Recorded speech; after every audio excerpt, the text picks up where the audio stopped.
I worked in the sign industry for probably 25 years. I actually started hand painting signs up and down 10th Street whenever I was 16 years old. So I decided to open my own little shop instead of working for somebody else. And I took on this endeavor about 2 years ago, and it's been a great little side hustle to help pay the bills and keep everything going while I work at my full-time job. Fulfilling to be creative.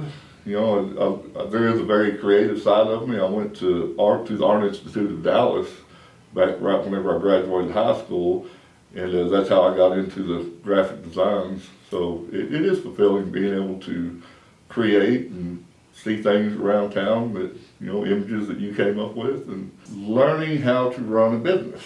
That, you know, it's amazing how many things go into it with all the taxes and papers you have to file, and you know, I never really thought about that before. You know, I've always worked for sign shops, and I just show up and, like I said, make signs and design them and install them. But when you start seeing what actually goes into managing a company, that's a real learning curve.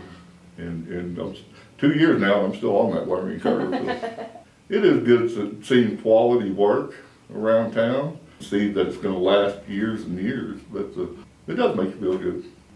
I would say be diligent and have patience.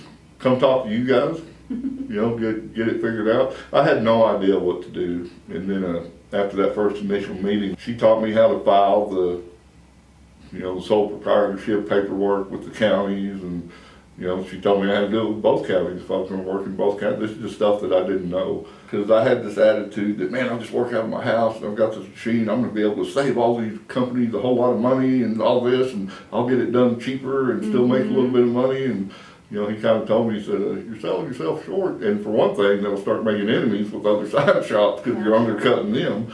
Right. So after I really thought about it in that meeting, I said, you're right, you know, I need to keep it pretty level with the playing field, you know, that's out there, and kind of stay in focus with them instead of undercutting people and cutting myself out of profit too. Mexican food. I could eat it every day.